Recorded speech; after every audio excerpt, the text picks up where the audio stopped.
Hi friends, RRB నుండి official notification అయితే రావడం జరిగింది. మొత్తం 22,000 పైగా ఉన్నటువంటి ఈ జాబ్ నోటిఫికేషన్కి సంబంధించి application starting date, last date, age limit, qualification, complete syllabus అన్ని డీటెయిల్స్ కూడా క్లియర్గా ఎక్స్ప్లెయిన్ చేయడం జరిగిందండి. సో ఈ వీడియో కూడా ఎక్కడ స్కిప్ చేయకుండా చూడండి.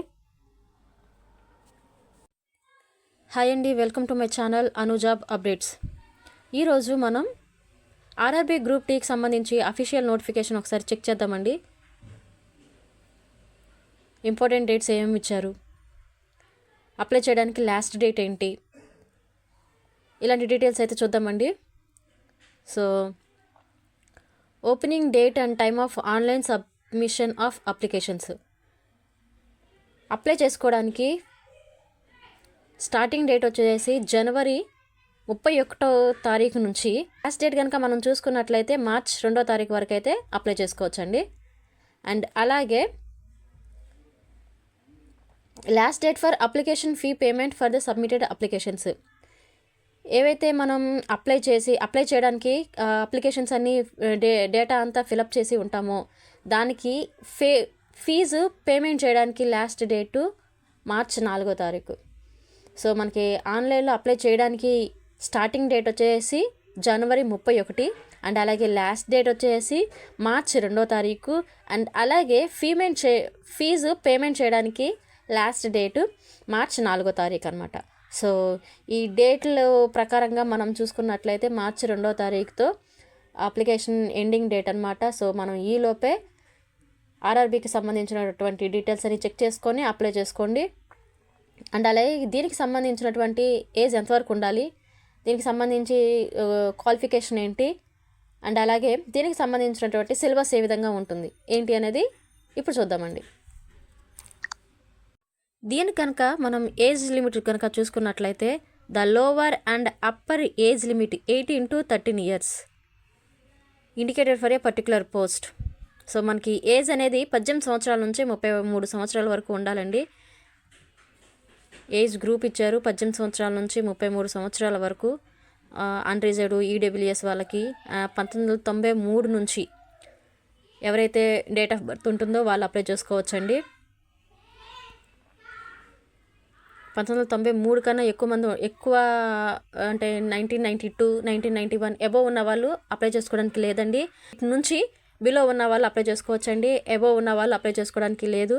సో దీని ప్రకారంగా చూసుకుంటే మనకి ఏజ్ అనేది 18 సంవత్సరాల నుంచి 33 సంవత్సరాల వరకు ఉండాలండి.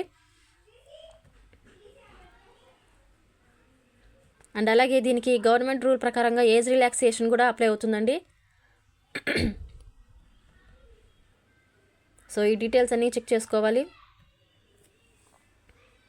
సో ఇక్కడ మనం ఎగ్జామినేషన్ ఫీజు కనుక చూసుకున్నట్లయితే ఎస్సీ, ఎస్టీ, పీడబ్ల్యూడి ఫీమేల్ క్యాండిడేట్స్కి చూసుకుంటే 250 రూపీస్ అండి. అండ్ అలాగే జనరల్, ఈడబ్ల్యూఎస్, ఓబీసీ వాళ్ళకి చూసుకున్నట్లయితే 500 రూపీస్ అనమాట. సో అండ్ ఇక్కడ ఇచ్చినటువంటి నోట్ ప్రకారంగా మనం చూసుకున్నట్లయితే only candidates who appear in CBT will get a refund of their examination fee as mention above. పైన ఇచ్చినటువంటి ప్రకారంగా SC, ST, ex service men, PWD female, transgender వీళ్ళకి 250 ఫీజు అనేది ఉంటుందండి. సో అది ఎగ్జామ్కి అటెండ్ అయితే, సిబిటీ కంప్యూటర్ బేస్డ్ టెస్ట్ ఎగ్జామ్కి అటెండ్ అయితే కనుక 250 రూపీస్ అనేది రిఫండ్ అవుతుంది. అండ్ అలాగే జనరల్, ఈడబ్ల్యూఎస్, ఓబీసీ వాళ్ళకి 500 రూపీస్ ఫీజు ఉంటుంది. సో వాళ్ళు కనుక ఎగ్జామ్కి అటెండ్ అయితే 400 రూపీస్ మాత్రం రిఫండ్ అవుతుందన్నమాట. అండ్ అది కూడా మన ఆధార్ నెంబర్కి ఏ అకౌంట్ అయితే లింక్ అయి ఉంటుందో దానికి అమౌంట్ రిఫండ్ అవుతుందన్నమాట. సో అది మనం గమనించుకోవాలి. సో ఇక్కడ మనం చూసుకుంటే మనకి కంప్యూటర్ బేస్డ్ టెస్ట్ అనేది ఏ విధంగా ఉంటుంది, ఏమేమి టాపిక్స్ ఉంటాయి, ఏమేమి సబ్జెక్ట్స్ ఉంటాయి అనేది మనం ఇక్కడ చూద్దామండి. ఎగ్జామినేషన్ టైం వచ్చేసి 90 minutes అనమాట, అంటే 1.5 hours ఉంటుంది ఎగ్జాము. సో ఇది 4 partsగా ఉంటుందండి. సో ఫస్ట్ పార్ట్ వచ్చేసి జనరల్ సైన్స్ ఉంటుంది. జనరల్ సైన్స్కి 25 మార్క్స్ ఉంటాయి. అండ్ అలాగే మ్యాథమెటిక్స్కి వచ్చేసి 25 మార్క్స్ ఉంటుంది. అండ్ థర్డ్ పార్ట్ వచ్చేసి జనరల్ ఇంటెలిజెన్స్ అండ్ రీజనింగ్, దీనికి సంబంధించి మొత్తం 30 మార్క్స్ అయితే ఉంటాయండి. And general awareness and current అఫైర్స్కి సంబంధించి మొత్తం 20 మార్క్స్ అయితే ఉంటాయి. టోటల్గా మనకి 100 క్వశ్చన్స్ అండ్ 100 మార్క్స్ అయితే ఉంటుందన్నమాట. ఎగ్జామ్ టైం వచ్చేసి 90 minutes అనమాట. సో 1.5 అవర్లో అయితే మనం ఎగ్జామ్ రాయాల్సి ఉంటుంది. అండ్ అలాగే దీనికి నెగిటివ్ మార్క్ అయితే ఉంటుందండి, 1/3 నెగిటివ్ మార్క్. సో ప్రతి రాంగ్ ఆన్సర్కి 1/3 మార్క్ అయితే మనకి డిటెక్ట్ చేస్తారనమాట. సో అది గుర్తుంచుకోండి. సో నెగిటివ్ మార్క్ అనేది ఉంటుంది. ఇప్పుడు మనం చూసుకుంటే క్వశ్చన్ టైప్స్ ఏ విధంగా ఉంటుంది, సిలబస్ ఏ విధంగా ఉంటుంది. మనకి ఇచ్చినటువంటి ఆ 4 పార్ట్స్ మీదుగా ఏమేమి టాపిక్స్ ఉంటాయి. First mathematics, general intelligence and reasoning, general awareness, general science.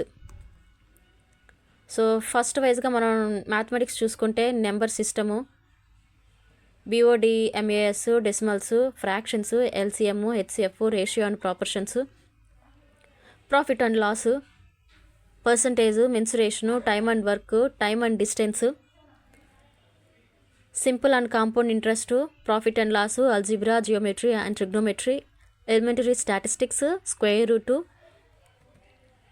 Ages, calculations, calendar, clock, pipes and cistern etcetera.